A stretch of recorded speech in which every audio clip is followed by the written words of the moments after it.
Welcome to session 2 of Alpha Training. I'm Ben, this is Jason, and we're the hosts of Alpha's film series. This session is all about how to lead a great small group. Small groups are the heart of Alpha. Some of the funniest moments and the most meaningful moments of your Alpha experience will happen in small groups. In the last training session, we talked about the core values of Alpha, teaching the truth, friendship, and honest conversation. We want to teach the truth in the context of friendship and conversation. Every guest on Alpha is invited to be a part of a small group and should feel welcomed and accepted. And that's what small groups make possible. In many small groups, the goal is that the small group leader would teach the group. On Alpha, small groups are unique. It's about facilitating a conversation rather than teaching something. The teaching on Alpha happens during the talk. The small group is a space for guests to explore the Christian faith at their own pace, to give people a chance to ask questions and to share their thoughts and opinions and their ideas. And it's not just a moment, it's a journey. Alpha is 12 sessions long for a reason. Some may feel that it's too long, but we have one main reason for the length. It takes time to develop good relationships. The goal isn't just information transfer, it's friendship and conversation. People will discover Jesus through the friends they make on Alpha. People will see how we act and treat others, and our hope is that they get a sense of God's love for them. For some, this might be a glimpse at a type of friendship and community they have never seen before. Everyone who attends Alpha is a part of a small group. You might assign people to specific groups, or you might find that it happens naturally as people find seats. Try to create an environment that helps people stay in the same group from week to week. The ideal size for a group is between 6 and 12 people. Whether you have 6 or 600 people, try to break the groups down to smaller than a dozen. Each small group should have at least one host and one helper. The host is the leader of the group. They keep the conversation alive. The helper is there to back up and support the host and encourage the group. The helper does a lot of praying and not a lot of talking. We recommend that the helper doesn't do much talking for a few reasons. We want guests to have more time to talk and share their thoughts rather than us doing most of the talking. And we also want the guests who feel nervous about talking to feel like it's okay, because they aren't the only ones not saying much.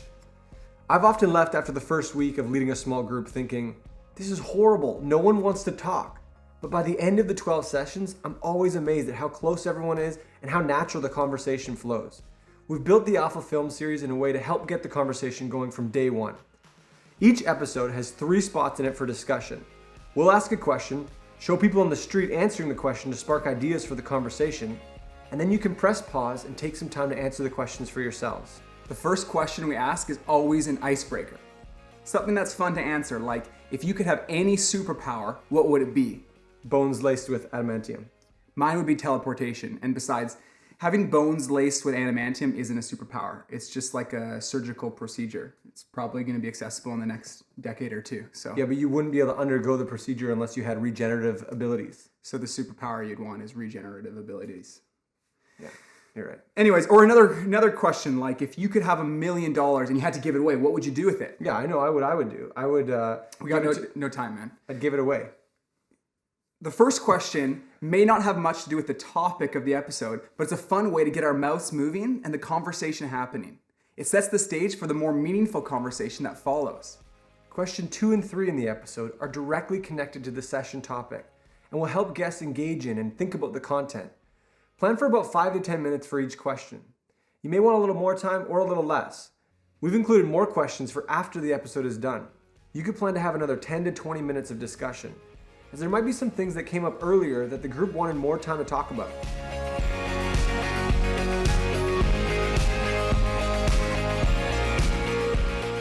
So what makes a great host and helper? Great hosts and helpers are 100% committed. Guests can come and go freely.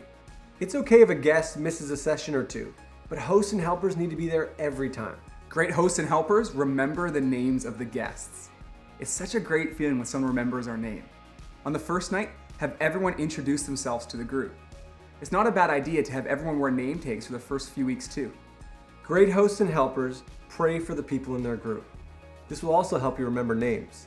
Start praying for your group every day. Great hosts and helpers are excited to be there. And great hosts and helpers show up early and leave late. Be there to help welcome guests and don't take off early. As people are saying goodbye and standing around, there can sometimes be great conversations. Great hosts and helpers make sure things end on time. People need to trust that Alpha will end when we say it will end. And great hosts and helpers keep the conversation alive. And this is what we're going to talk about next. The goal of small groups on Alpha is to facilitate great conversation. So how do we do that? As hosts, ask questions that engage the group and can lead to more conversation. Questions that end with a simple yes or no don't usually make for good discussion. For example, Ben, did you like the talk? No. Ben, do you think Jesus is God? Yeah. That's bad discussion. Better questions use words like, what does anyone think? Or what does anyone feel? Instead, you could have asked, how do you feel about today's episode? Or what do you think about the idea of Jesus being God? In the talk, we ask specific questions, but you'll likely have to rephrase them or ask follow-up questions to keep the conversation going. Here's an example. In episode 2, the third question asks, what parts of the life of Jesus stand out to you? If that question doesn't lead to ongoing conversation, you could ask questions like, what, if anything, is unique about Jesus? Or before tonight, had you ever heard any stories about Jesus? What did you hear? Or what do you think about his claim to be God? In episode 6, the second question asks, do you think the Bible has a purpose in the world today? What might it be? Easy follow-up questions to that would be, if not, why? Or, is the Bible different than any other books? The good news about all of this is your goal is to keep the conversation going, not to answer every question. Some people feel like they can't be small group leaders on Alpha because they don't know enough theology or Bible facts. But you don't have to. You just need to be honest and authentic. Remember, our goal isn't to teach. It's not information transfer. It's friendship and conversation. The discussion will be best if you're able to keep it on topic. But make sure you don't kill the conversation in an effort to keep it to the theme. If the group is having a discussion, but it's not directly about the week's topic, you as the host can make a decision to keep it going. Keep the conversation balanced. Watch for people who want to dominate and engage those who seem disengaged. But don't force people to talk if they don't want to. It's a bit of a dance to make all this happen. What we have here is a typical small group on Alpha. Let me introduce you to the guys. Over here, we've got Swamp Viper, then Storm Shadow, Copperhead, Mr. Potato Head, who is the small group host, Channing Tatum, aka Duke, Legolas, also known as Orlando Bloom, who's coming in to help as the helper on this small group, Snake Eyes, and Alley Viper.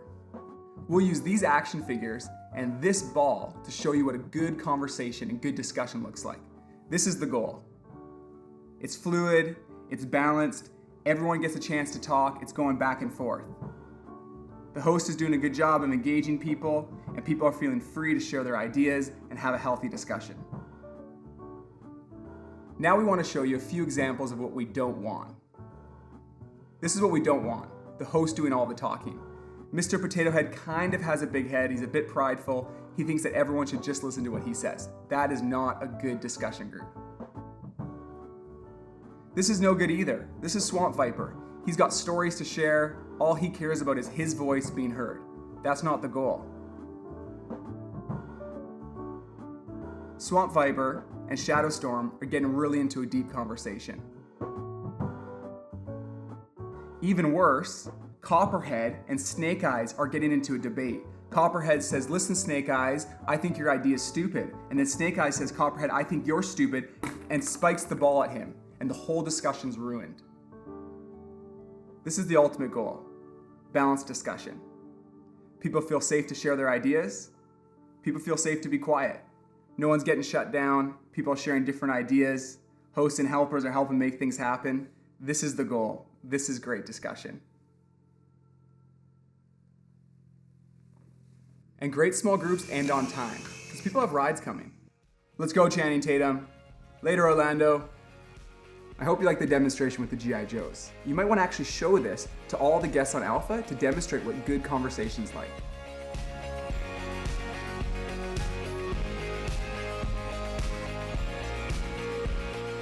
In small groups, show that you're listening and really listen.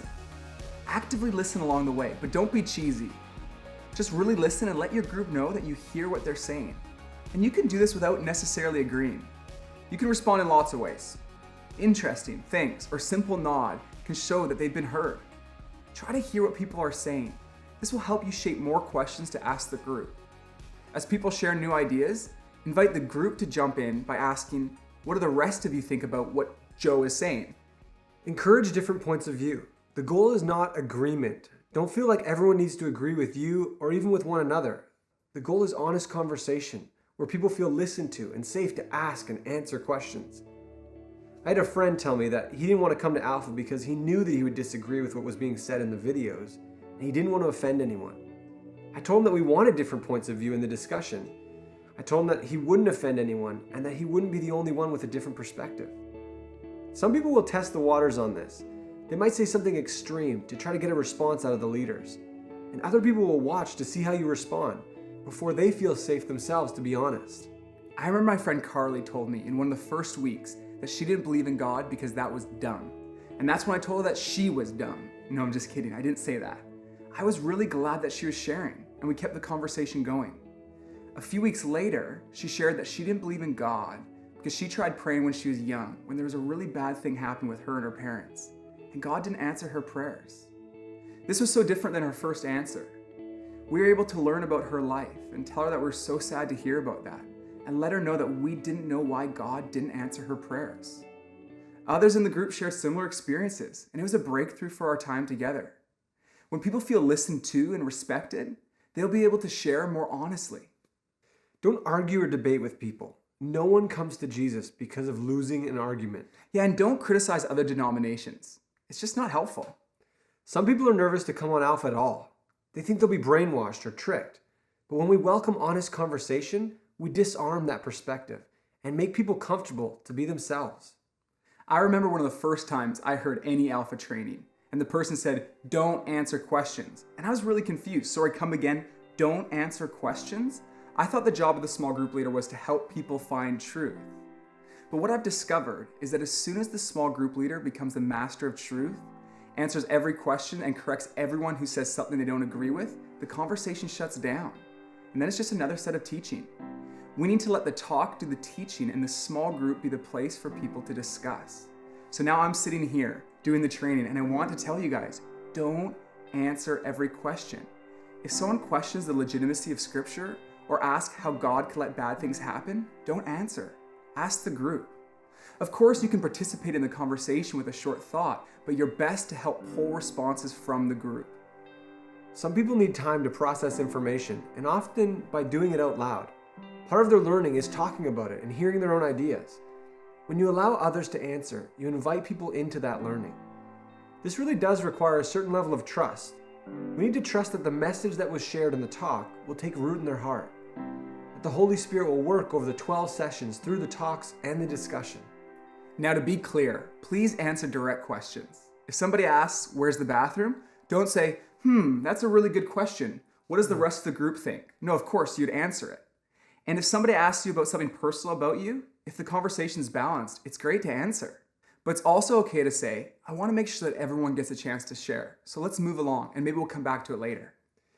I know all of this can feel counterintuitive, but it helps to remember the values. We want to teach the truth in the context of friendship and conversation.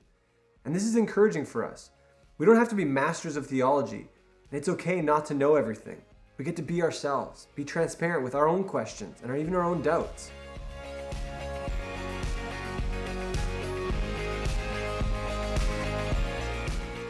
Small groups not only facilitate discussion, but they're the primary place for prayer on Alpha.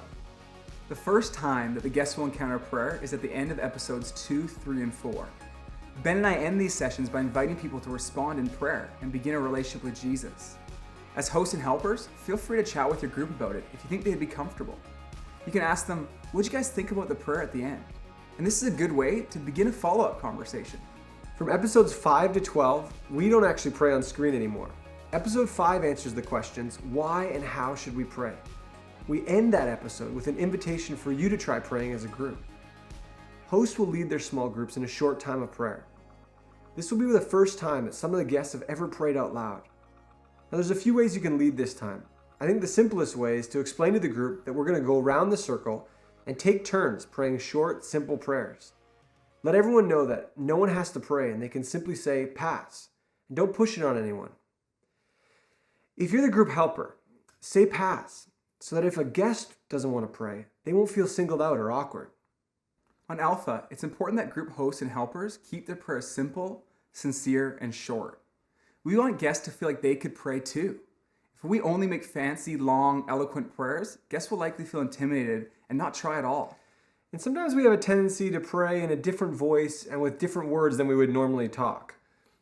Like, "Dearest sovereign Lord, enthroned above the storms in thine heavens, I thank thee for the gift of grand fellowship you have bestowed upon us. May you giveth traveling mercies to our dearest, dear Sandra as she embarks on a journey to Cleveland." Talk to God like you would someone in the room. God, thanks for these great friends and the discussion we're having. Yeah, I pray for Sandra that she'd have a safe trip to Cleveland. In every session following, end your small group with a time of prayer. Feel free to structure the time of prayer in a variety of ways, as long as people don't feel pressured and put on the spot. I'm so amazed how the prayer times mature and grow from week to week. We'll look at how prayer ministry looks on the Alpha Weekend in the next session. Alpha's run in a lot of contexts, and one of the most exciting places it's being run is in prisons around the world. On one Alpha session, one of the inmates shared this. "This is the first time that anyone ever asked me what I thought." This was life-changing for this man.